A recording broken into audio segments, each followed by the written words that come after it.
E a gente vai falar sobre um assunto que pode trazer um pouco de medo para algumas pessoas, né? O pessoal tem um pouco de receio quando a gente fala em cemitério, fala sobre visitar cemitérios, causa um pouco de apreensão, né? A gente, inclusive, está numa discussão importante a respeito dos cemitérios públicos aqui de São Paulo, né? Os 22 cemitérios públicos, além do crematório da Vila Alpina, na Zona Leste, vão ser administrados pela iniciativa privada, né? Passaram a ser administrados, a concessão deve durar 25 anos. E em meio a essa discussão sobre de quem deveria ser a responsabilidade dos cemitérios, outro lado importante que precisa ser visto, a preservação histórica de túmulos importantes, de obras de arte que estão espalhadas em diversas sepulturas por aí. Hoje a gente convidou para uma conversa a respeito desse assunto, já eu entro no tema específico, mas eu quero primeiro introduzir o nosso convidado.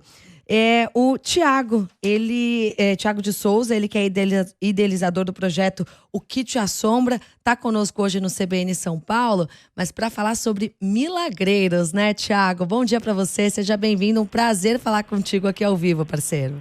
Obrigado, Marcela. Pô, prazer é todo meu. Alegria. Eu não sei se alguém já falou sobre milagreiro em alguma rádio do tamanho da CBN, eu tenho certeza que não, porque eu nunca ouvi, sou ouvinte assíduo.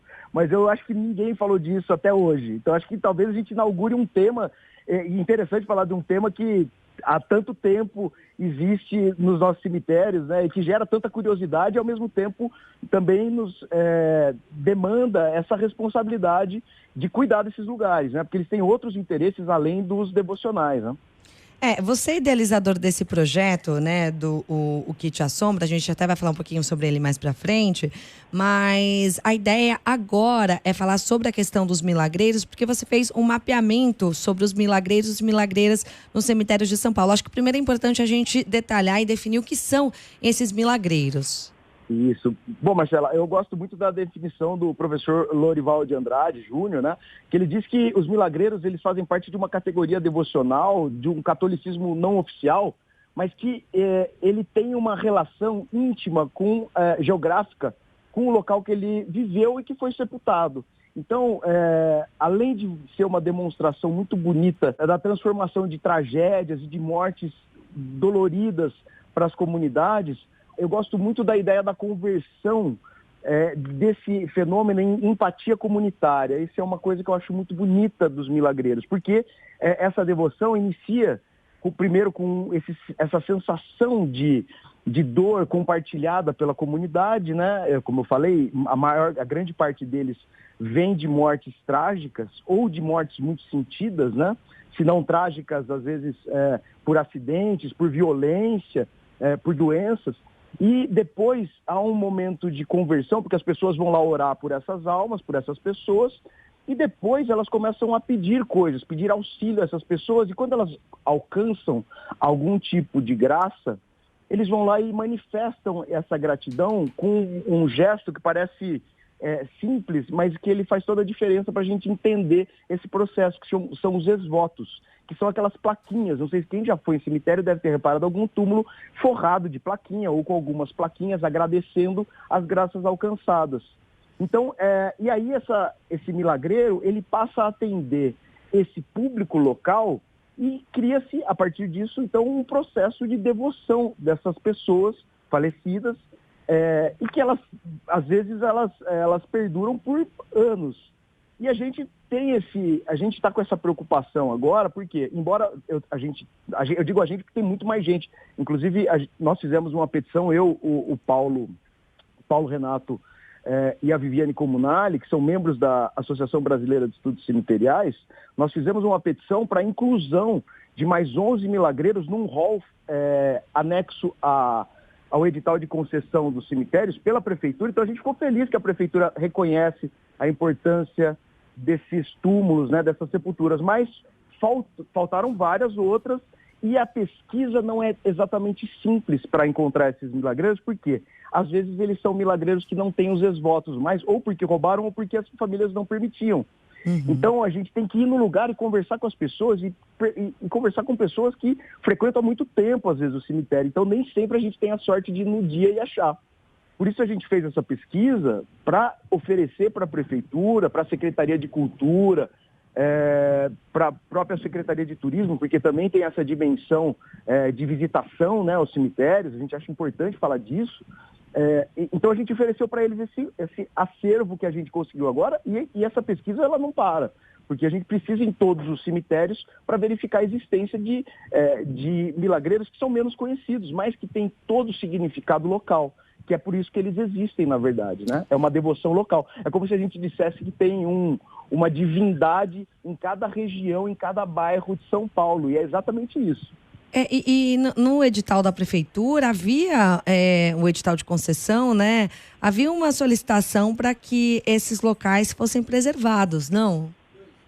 Havia, então, haviam 11 indicações, 12 indicações, desculpa. Nós encontramos nessas pesquisas, que são pesquisas em loco, não tem outro jeito de fazer isso. A gente encontrou mais 11, quer dizer, esse rol ele não pode se fechar. Claro que ele tem que passar por um crivo, analisá-los sobre critérios históricos para inclusão, só que a gente quer oferecer isso para que isso não se perca, porque esse acervo de milagreiros, na verdade, ele é um grande acervo de histórias locais, para muito além de questões religiosas, que também tem relevo, lógico, mas eles são uma memória de um tempo e um espaço daquela região muito interessante. Eu vou usar como exemplo, por exemplo, o cemitério da Freguesia do Ó, existe um padre chamado Padre Monteiro, que quando eu cheguei no cemitério, todo mundo falou, não, aqui não tem milagreiro nenhum. E aí eu conversei com um funcionário mais antigo, ele falou, não, tem sim, é o Padre Monteiro. Eu, inclusive, então, olha a nossa preocupação onde vai, né? Porque com a concessão, os funcionários mais antigos vão se aposentar e essas histórias vão embora com ele. Porque esse funcionário, por exemplo, ele me falou que fazia 20 anos que ele não via o processo de devoção periódico como havia no túmulo do Padre Monteiro. E o Padre Monteiro é o cara, por exemplo, que fez a reforma da matriz da Freguesia do Ó depois do incêndio que destruiu a igreja inteira. Então, veja como a história de um milagreiro traz a história do bairro junto. Com certeza. A gente acha muito importante manter isso. E eu acho que é uma coisa muito regional também, que além de ter toda essa questão da fé envolvida, conta muito a história dos locais, né, Tiago? Eu vou pedir para você um minutinho, a gente tem que fazer uma pausa agora para o repórter CBN. Estamos conversando com o Tiago de Souza, idealizador do projeto Que Te Assombra. E vamos para o repórter CBN. Na volta, a gente retoma essa conversa com o Tiago sobre os milagreiros nos cemitérios aqui da capital. Estamos de volta com o CBN São Paulo, segunda hora do CBN São Paulo. Você que está chegando agora, seja muito bem-vindo, seja muito bem-vinda. Estamos aqui falando sobre cemitérios, mas calma, não é nada ruim não. A gente está falando sobre história, sobre arte, sobre cultura. Estamos conversando com o Tiago de Souza, idealizador do projeto O Que Te Assombra, que fez um mapeamento de milagreiros de cemitérios de São Paulo. Quem são os milagreiros, né? Os milagreiros são aquelas pessoas que de fato a igreja não se reconhece como santos, não foram beatificados, mas que no imaginário popular realizam graças, conquistam a fé, o carinho de pessoas que necessitam de uma ajuda, que buscam uma ajuda. E o túmulo dessas pessoas acaba sendo, acaba recebendo esse carinho todo em forma de obras, em forma de arte, em forma de carinho. Então, a gente vai continuar a nossa conversa com o Tiago de Souza, e nós falávamos justamente sobre esse fenômeno de ser uma questão muito regional, mas que às vezes ultrapassa a barreira, né? Porque as histórias elas vão sendo compartilhadas no boca a boca, e às vezes um milagreiro que é muito pequeno, que fica aqui pertinho, no cemitério do centro, acaba se tornando famoso lá na Zona Sul ou na Zona Norte e acaba recebendo visita dessas pessoas. A questão toda é que essas histórias estão em risco, né? Porque o tempo vai passando, os funcionários mais antigos, como o Tiago disse, vão se aposentando, vão saindo de lugar, vão dando espaço para outros funcionários. Há a questão da privatização, os fiéis, né, que acompanhavam esses milagreiros vão passando o tempo, alguns vão se mudando, outros vão, enfim, encerrando o seu ciclo aqui na Terra. E isso pode causar um apagamento da história. E é justamente isso que o Tiago não quer que aconteça, né, Tiago? Exatamente isso. Exatamente, você resumiu tudo. Exatamente que a gente não quer isso, que isso não se perca, porque não só essa questão regional ela é objeto dos debates a partir dos milagreiros, né? Por exemplo, a gente pode trazer para questões super atuais esse debate. Muitas milagreiras, por exemplo, elas foram vítimas de violência doméstica e feminicídio. Então, Felizbina Miller, a própria Maria Judite, que é muito conhecida. Felizbina Miller está no Quarta Parada. A Maria Judite, ela é talvez uma das mais conhecidas de São Paulo. Ela ficou muito conhecida como a milagreira ou a santa dos vestibulares, porque numa visita de um colégio com alunos que estavam para se formar, o professor sugeriu, poxa, por que vocês não pedem ajuda para Maria Judite para passarem no vestibular? A turma inteira passou, e aí todo mundo foi lá colar os seus ex-votos, aquelas plaquinhas de agradecimento, e ela se tornou a santa dos vestibulandos. Mas, por exemplo, a gente falou da Felizbina Miller, as duas foram vítimas de feminicídio. A gente pega as crianças que se tornaram milagreiras, assim, mas, Marcela, é uma quantidade absurda. Primeiro, assim, da gente ver em algumas épocas como morriam crianças. E todas elas, ou a grande maioria delas, por doenças que hoje são evitáveis com vacina. Por exemplo, meningite. Então, sarampo. Então, você pega alguns lotes de cemitérios completamente preenchidos com crianças que morreram de meningite, e hoje a gente está debatendo o quê? Vacina para criança. A gente não tem uma cobertura vacinal porque existe sei lá da onde esses caras tiraram essa ideia de que vacina, enfim. Então, a gente vê na prática, nesses locais, o resultado disso. Quer dizer, claro, naquela época não existia vacina, mas hoje existe. Hoje é totalmente evitável a morte de uma criança a partir de campanhas e de vacinação, e a gente vê lá o resultado quando isso não era possível. Eu falei de feminicídio com algumas milagreiras, mas você tem um monte de outras ocorrências que trazem para a atualidade debates muito interessantes. Tipo, machismo estrutural, enfim, tem uma série de coisas. A própria escravidão. Por exemplo, não é ligada à escravidão, mas no cemitério de Santo Amaro tem o Bento do Portão, que é um milagreiro, que era um morador em condição de rua. Uhum. E ele era um rezador também. Então, é no cemitério de Santo Amaro, né? Isso. Então, as pessoas que não tinham recurso para pagá-lo com o dinheiro, porque ele não deixava de ajudar as pessoas. Ele era muito querido por isso, ele não deixava de ajudar ninguém. Então, os caras não tinham dinheiro, eles davam um prato de comida para ele, e ele ainda rezava pela pessoa. E quando ele morreu, a comunidade se juntou para dar um sepultamento decente pro Bento do Portão. E o que aconteceu? Depois ele foi exumado, porque não era um jazigo perpétuo, né? Uhum. Então, depois de 7 anos foram exumar, o corpo dele estava incorrupto, que é um fenômeno que a gente assiste muito também nos milagreiros, dos corpos não se decomporem.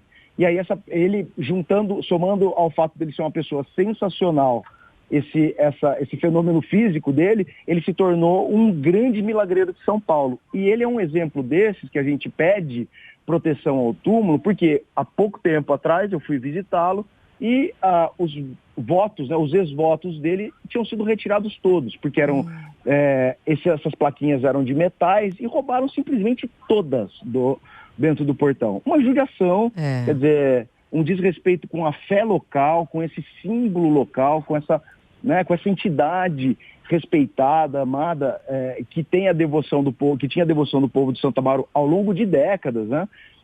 E foi simplesmente furtado, foi tudo roubado. É isso, então, eu acho que é importante ter esse cuidado, esse olhar com o que é nosso da cidade, com todos os tipos de arte, de cultura, seja ela dentro ou fora de um cemitério. Tiago, eu queria muito agradecer sua participação aqui com a gente, nosso tempo está acabando. Tiago de Souza, ele que é advogado, compositor, roteirista e idealizador do projeto O Que Te Assombra. E acho que é bacana a gente até falar desse projeto, enfim, eu queria te pedir, Tiago, onde as pessoas podem encontrar esse mapeamento que você fez sobre os milagreiros, como saber mais informações desse projeto Que Te Assombra, que é bem legal, né? Que traz a questão das assombrações históricas pelo centro de São Paulo. Onde que o pessoal pode encontrar informações a respeito disso? Todas as nossas redes sociais, o Que Te Assombra, e lá inclusive tem a agenda dos próximos passeios. O nosso aqui, o próximo em São Paulo, vai ser dia 15. Todo mundo está convidado. A gente lança sempre uma semana antes, que assim, até para quem quer ir mesmo, né? A gente lança com muita antecedência, mas tem tudo nas nossas redes sociais. E, poxa, Marcela, obrigado por esse espaço. É um espaço muito precioso, de um assunto que é difícil de debater, porque ele gera muita curiosidade, mas mesmo na academia ele não é tão debatido. São poucos os acadêmicos que tratam, e tratam muito bem quando tratam do assunto, mas não é um assunto muito tratado. Então, poxa, obrigado de verdade. É isso, muito obrigada, viu, Thiago? Eu que agradeço a sua participação e esse trabalho de preservação que vocês estão fazendo. Thiago de Souza, idealizador do projeto O Que Te Assombra. Informações a respeito de tudo isso que a gente conversou tá lá nas redes sociais, Instagram, Twitter, @O Que Te Assombra. Um beijo pra você, Thiago. Um beijão, Marcela. Obrigado, amado. Tchau, tchau. 11 horas.